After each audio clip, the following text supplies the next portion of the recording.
When we started on the project, the first thing we do, once we get the designs done, is to do a life cast of the actor, and that's where we do make a mold and take a negative impression, and then we make a positive, usually a plaster Paris or a stone copy of his head, and we did that at his house. And that's always fine with us.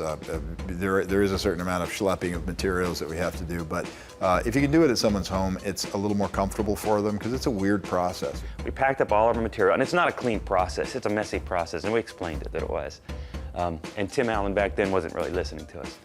He still doesn't. We use a material called alginate, which is a dental impression-making material that's made out of seaweed, so it's non-toxic. Went over to his house and laid out plastic and towels, and he came in and sat down and did the process. We're lucky he wasn't claustrophobic. It went pretty quickly, pretty smoothly. We got a nice head cast. And then we just got out of town and went back to our shop.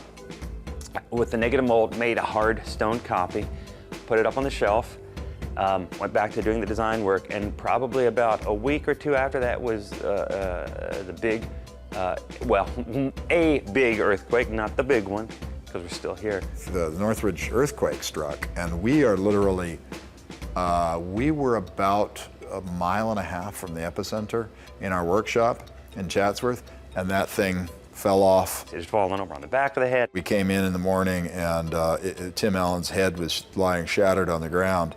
And we thought, do we call him up? Because it's not fun, you know, and it takes an hour and a half or something, you know. So we said, let's try to put the pieces back together. We were able to find all the pieces all over the shop floor, super glue them back together and fill in the cracks and not have to bother him again. But it was kind of a close call. We didn't want to go back and put him through it again. We dodged a bullet with that because nobody wanted to go back and tell Tim Allen that we're going to cover his face in all this goo for another hour.